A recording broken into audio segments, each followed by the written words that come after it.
Today's lecture is going to be all about motion and the illusion of motion. And when you think about it, the artist has a pretty tough job. Earlier on in the semester, we learned that the artist was charged with creating a three-dimensional world onto a two-dimensional surface. While in this chapter, we're supposed to replicate the world around us, a world that's in motion, with a static medium such as drawing or painting or sculpture. The artist may be called upon to create a painting that has a woman pouring milk from a pitcher, an event that the duration will only last for a few seconds.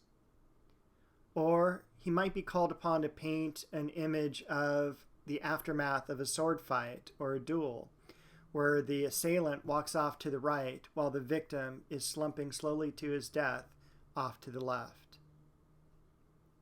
And even in photography, we're concerned with motion.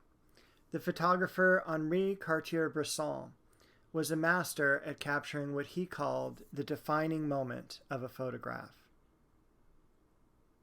Now, it would be great if you were an artist and all art was like this. This is artwork that actually moves, what we would call kinetic art.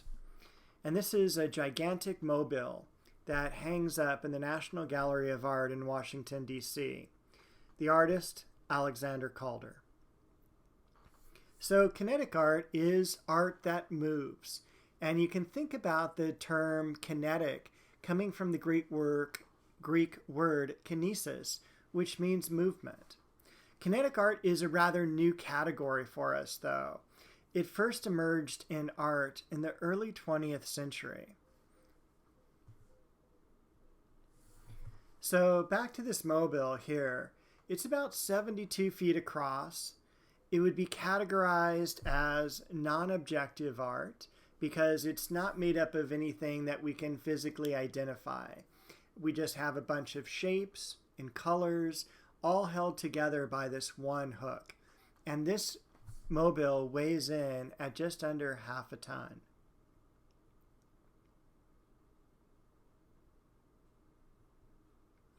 The very first kinetic artwork we have is this one here by Marcel Duchamp, which is a bicycle wheel inverted onto a milking stool. But in 1913, when this was first created, this was a really big deal. No one had ever done this before, and it's one of the reasons Marcel Duchamp is looked at as one of the most influential artists of the 20th century. Another work that I have is this one here, the rotating glass plates, which works very similar to a propeller on a plane. I do have a video in the links below of this video here, which is from the LA County Museum of Art.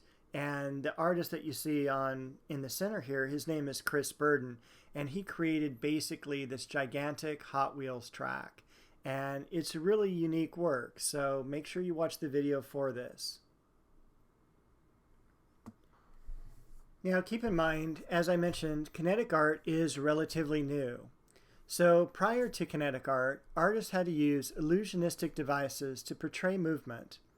This included repeating a figure or using multiple figures, anticipated movement, blurred figure, cropped figure. We'll also talk about optical art, sometimes called op art, and action painting. So we'll start off with repeating a figure or using multiple figures, and this is really one of the oldest ways of conveying the sensation of movement.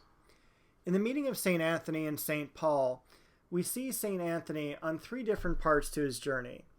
In the top left, he's entering the woods. At the middle right, he's meeting a centaur. And at the bottom center, he's finally meeting the hermit, St. Paul. So we see him at three different points, but we also have some variations of scale going on. Objects closer to us appear larger than those further away. And in this case, we're looking about not so much further away in distance, but further away in time. We also have vertical location here. The higher the object is, the further away it is. And again, we're not looking so much at space, but at time. So we have kind of a linear progression as St. Anthony follows along this pathway. We also have the image here of Nude descending a staircase, another work by Marcel Duchamp during the time where he was a Cubist artist. And this is a very unique work. We've talked about it in terms of abstraction already, but it is a figure presented 3 or 4 times superimposed over itself, moving from the upper left down to the lower right-hand side of the painting. This was not an artwork that was embraced by any means. At the exhibition where this was first shown in 1913, called the Armory Show, one of the critics said that it looked like a shingle factory had blown up. Teddy Roosevelt said it looked like a Navajo blanket. And another critic said that this should be titled Sunrise Over a Lumberyard. A spin-off of Cubism, and we'll talk about the modern art movements later during this course, is Futurism. Futurism is this really awesome movement that deals a lot with dynamism. How do we create dynamic objects in a static space? And again, we can see here we have the idea of using multiple figures, in this case of the dog's feet, right on top of itself. As we zoom into the dog, you can see how quickly the dog is moving, and even the swinging of the dog's leash. But what's really great about this, and keep in mind that this painting was completed around 1912, is that this is still the way we portray movement in animation and illustration today. This is another work from a futurist artist, Giacomo Balla, and here he utilizes the complementary colors that we just learned about, a cool color and a warm color, and that kind of gives off a vibration when they're next to one another, and so it kind of looks like this street lamp is shimmering. And Futurism was also really into embracing new technologies, of which in 1909 a street lamp would have been like really awesome, since they're replacing gas and oil lamps that were surrounding the city. And look at what they're able to accomplish with sculpture.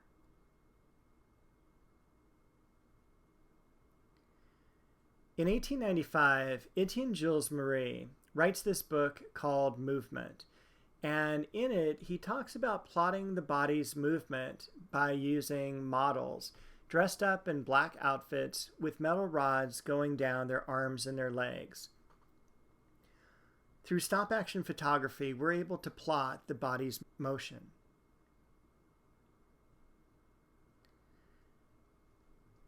And a lot of these became what are called chronophotographs, or photographs of time.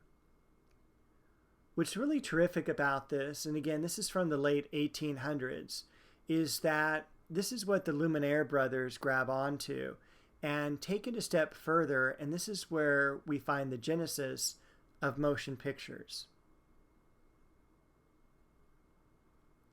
Now we're going to talk about anticipated movement. And here, this is something we've actually already talked about. When we talked about line, and particularly with this painting, it had a lot of vertical lines in it. Each of these individuals, and there's like 47 of them in this painting, all are representational of a vertical line. Vertical lines have the possibility of movement, but overall, it's still going to be a pretty static image. When we transition to diagonal line, though, we know that it's an unstable body position, and change is imminent. So when we have a lot of diagonals in a work, it makes it for a very dynamic image.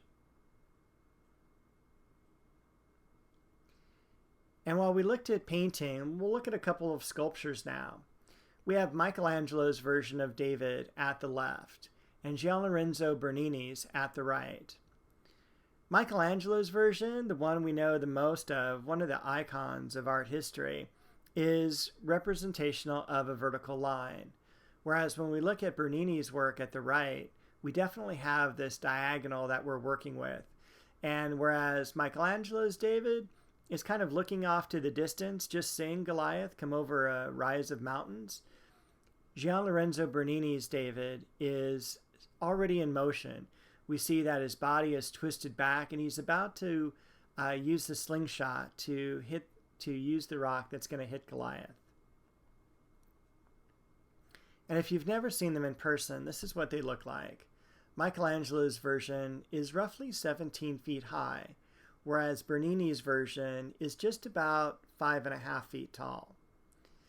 As we look through the doorway into the next gallery where the statue of David by Bernini is, we'll also see another sculptural grouping by Bernini, and this one is going to be called Apollo and Daphne.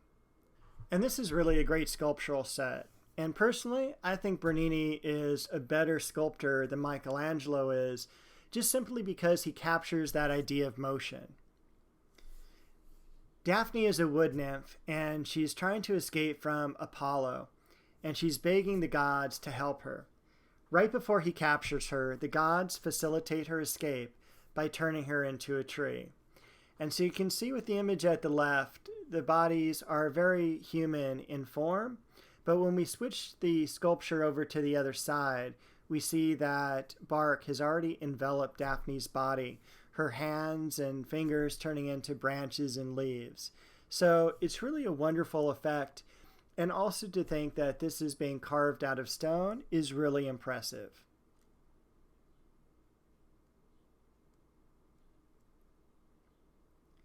Bernini is also responsible for this sculpture, Pluto and Persephone. When Pluto takes Persephone to the underworld, we have the seasons of fall and winter, and once she escapes, we get the seasons of spring and summer. On the image at the right, we also have the three-headed dog, Cerberus, who guards the gates of hell. And we can also see this is a very vivid action scene.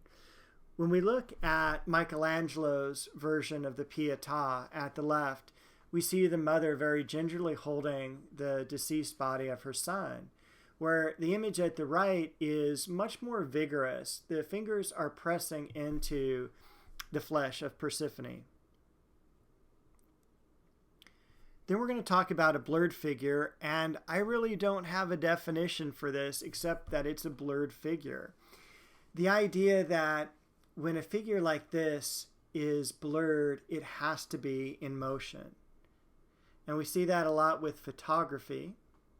This is actually a painting, but it is based on a photograph that was blurred.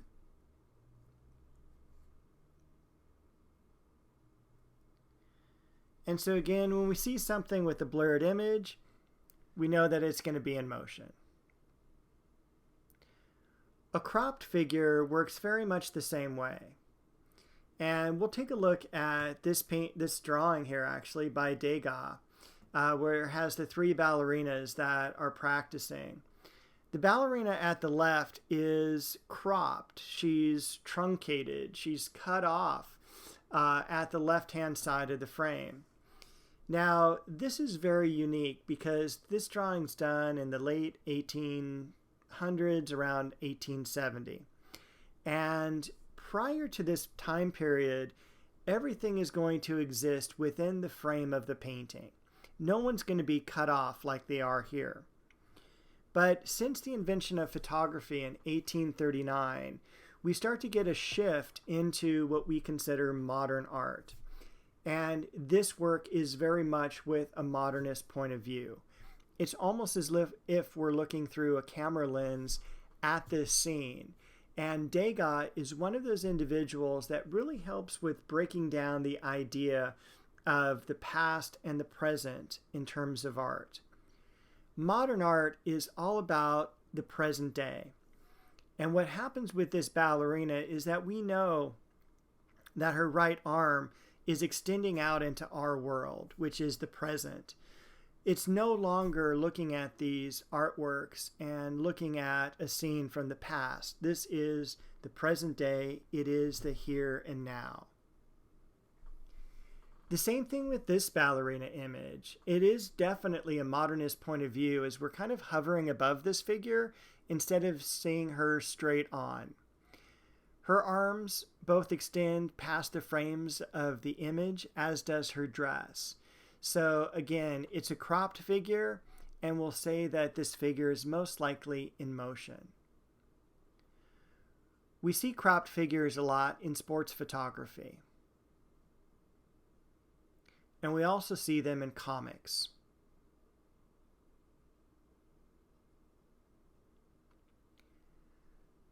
When we get to optical art, or it's sometimes called op art, this is going to be a short-lived art movement from the mid-1960s.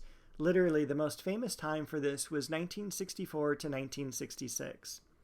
And it was based on creating optical sensations of movement through the repetition and manipulation of the formal elements, line, shape, and color. And you don't have to worry again about this definition. It's mostly important that you are able to identify these types of works. And they're real easy to identify because this is what they look like. Bridget Riley is the most famous exponent of this group. And she's British by origin, but she does a lot of work in New York. And she got upset because a lot of the clothing manufacturers at the time would take her painting ideas, these images, and transfer them into clothing. And she was upset because she thought it lowered the quality of her art. Because when we look at painting or sculpture, we look at that as a fine art. When we look at couture, we're looking at more of a craft. And she didn't like that downgrade of her art. So I'm going to show you a few of these op art works. They're all going to be by Bridget Riley. It always made me laugh about Drift 2 because I looked up Drift 1 and it's really the same painting, just positioned horizontally rather than vertically.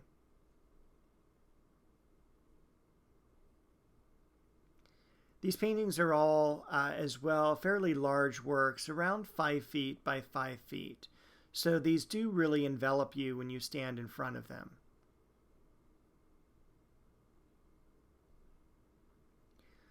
But op art was not anything new. It literally dates back to the 12th century in China, where you have these wonderful scrolls, again, giving the sensation of motion. And we also have some of this with the after image in graphic design. The smaller the screen, the better this will work for you. But when we look at the intersections, we can see that they have white circles in them. But out of the corner of our eye and in the corner of these works, a lot of them end up looking black in the center.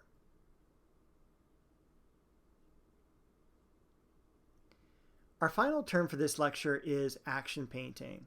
Now, this is a synonym given to many abstract expressionist painters of the 1940s and 1950s. And when we talk about modern art, I'll tell you about the abstract expressionists. Sometimes they're also called the New York School, and they're definitely called action painters. Jackson Pollock is going to be the father of action painting.